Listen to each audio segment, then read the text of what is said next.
नमस्कार मंडळी, माझ्या स्वयंपाकघरामध्ये तुम्हा सर्वांचं मनापासून स्वागत. कारलं हा शब्द ऐकला की घरातल्या अर्ध्या लोकांची तोंडं वाकडी होतात, हो ना.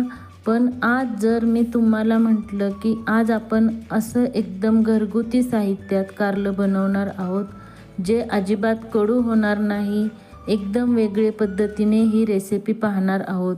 थोडी आंबट, गोड, तिखट आणि चवीला एकदम भन्नाट लागणार आहे. हो, आज आपण बनवतोय पारंपरिक पद्धतीची चमचमीत भरली कारली. ही रेसिपी पाहिल्यानंतर कारलं न खाणारी सुद्धा बोटं चाटत खातील, ही माझी गॅरंटी. चला तर मग जास्त वेळ न घालवता रेसिपीला सुरुवात करूया. सगळ्यात आधी मी इथे घेतलेले आहेत ताजी मध्यम आकाराची कारली. आता या कारल्याचा कडूपणा काढायची एक मस्त सिक्रेट ट्रिक सांगते. कारल्याला आपण चिरून घ्यायचं आहे. हे पहा, असं सगळं चिरून घ्यायचं आणि हे वरती जे असते ना, हे सर्व असं काढून घ्यायचं आहे. हे पहा, हे असं सगळं हे असं काढून घ्यायचं आहे. याच्यात जास्त कडूपणा असतो, त्याच्यामुळे असं काढून घ्यायचं आहे. हे असं काढून घेतल्यामुळे अजिबात कारलं जास्त कडूही होणार नाही. हे पहा, असं मी इथं आता काढून घेतलेलं आहे. आता हे सर्व कारली मी अशी छिलून घेतलेले आहेत. हे पहा, आता आपण याला कट करणार आहोत. हे पहा, असे करून याच्यातील बिया सर्व काढून घ्यायच्या आहेत. अशा करून काढून घ्यायच्या आणि बिया टाकायच्या नाहीत. चाकूने होत नसतील तर चमच्याने, तुम्ही चमच्याचा मागला दांडा असतो ना, त्याने काढू शकता.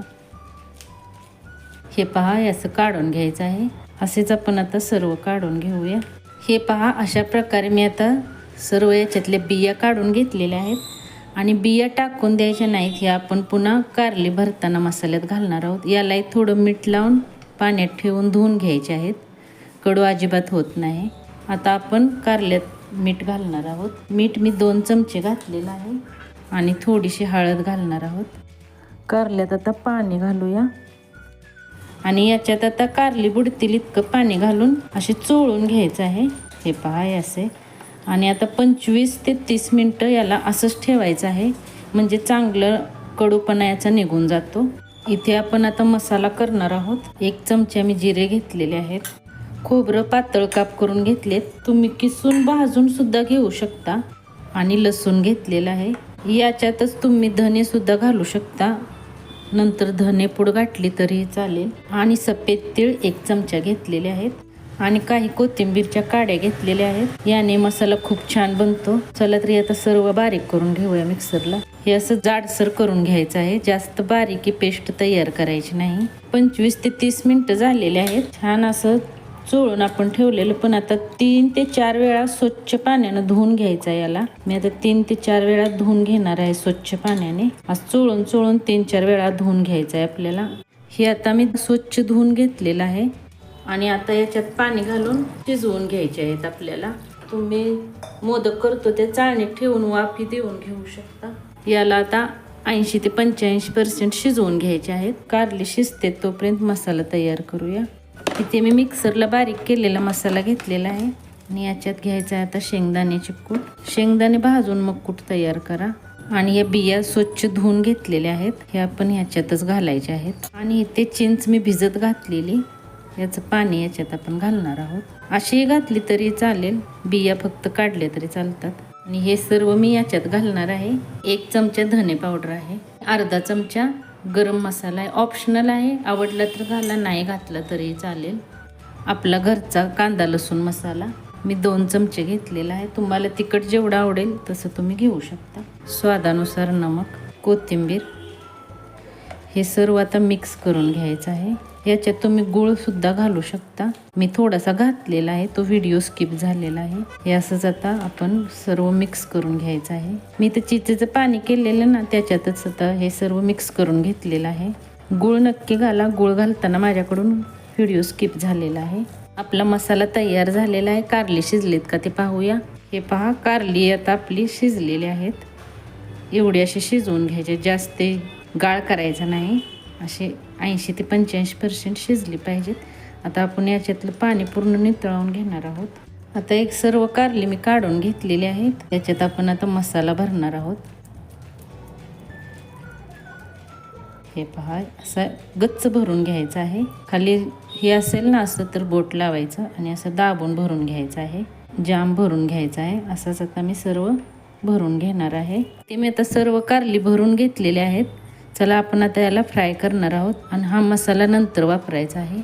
मी आता कढई गरम करायला ठेवलेले आहेत. तेल घालायचे आहे. तेल गरम झालं की असे तेलात टाकायचे आहेत. मध्यम गॅसवरती चांगले फ्राय करून घ्यायचे आहेत. व्यवस्थित पलटायचे म्हणजे मसाला निघणार नाही याच्यातील. हे पहा आता फ्राय झालेले आहेत.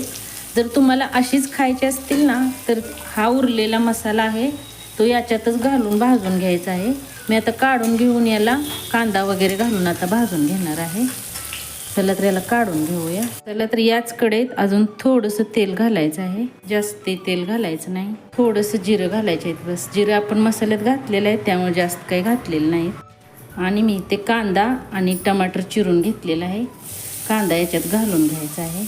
कांदा लाल होईपर्यंत भाजून घ्यायचा आहे. आता हा आपल्याला कांदा भाजलेला आहे. टमाटर घालायचं आहे आणि टमाटर हे छान मऊ होईपर्यंत भाजून घ्यायचं आहे चांगलं. थोडंसंच नमक घालायचं आहे. आपण मसाल्यात नमक घातलेलं आहे. कांदा आणि टमाटर आता आपलं छान भाजलेलं आहे. टमाटर पूर्ण आता मॅश झालेलं आहे. हे पहा, आता याच्यात आपण थोडीशी हळद घालणार आहोत. पाव चमचा इतकी हळद घेतलेली आहे. हळद घालून छान मिक्स करून घेऊया म्हणजे तेलात हळद चांगली भाजली जाते. उरलेला मसाला आता याच्यात घालून भाजून घ्यायचा आहे. आपण हा मसाला भाजलेला नव्हता उरलेला. आता तेलात असा भाजून घेऊया व्यवस्थित. चांगला भाजायचा आहे. मसाला चांगला भाजला की आपली भाजी खूप स्वादिष्ट लागते. हे पहा, तेल चांगलं सुटेपर्यंत आता मसाला भाजून घेतलेला आहे. आता आपण कारलं याच्यात घालून घेणार आहोत. तुम्हाला जर थोडं पातळ करायचं असेल तर थोडंसं पाणी घालू शकता याच्यात आणि असे सर्व मिक्स करून घ्यायचं आहे. थोडासा पाण्याचा शितोडा द्यायचा आहे बस. जास्त पाणी नाही मी घालणार. तुम्हाला जर थोडं रस्सेदार करायचं असेल थोडंसं पाणी वाढवू शकता. जास्त पातळ करायचं नाही. हे पहा, थोडंसं पाणी बस मी घालणार आहे. तुम्हाला जर आवडत असेल थोडं पातळ तर थोडंसं पाणी वाढवा. जास्त वाढवायचं नाही. तर हे असं व्यवस्थित चांगलं भाजून घेऊया. आता कोथिंबीर घालायची आहे. इथे मी आता गॅस बंद केलेला आहे. आपली कारली तयार झालेली आहेत. हा आपली गरमागरम आणि चमचमीत भरली कारली तयार आहेत. रंग बघा काय सुरेख आलाय आणि सुगंध तर पूर्ण घरात दरवळतोय. ही भाजी तुम्ही गरम गरम भाकरीसोबत किंवा चपातीसोबत खाऊ शकता. खूपच अप्रतिम लागते. कडू तर बिलकुलच लागणार नाही. तर मग कधी बनवताय ही रेसिपी? नक्की बनवून बघा. घरच्यांनाही खूपच आवडेल. व्हिडिओ आवडला असेल तर लाईक करा. तुमच्या मित्रमैत्रिणी परिवारासोबत शेअर करा आणि माझे स्वयंपाकघर या चॅनलला सबस्क्राईब करायला अजिबात विसरू नका. पुन्हा भेटूया अशाच एका चमचमीत रेसिपीसोबत. तोपर्यंत खात राहा आणि खुश राहा. धन्यवाद.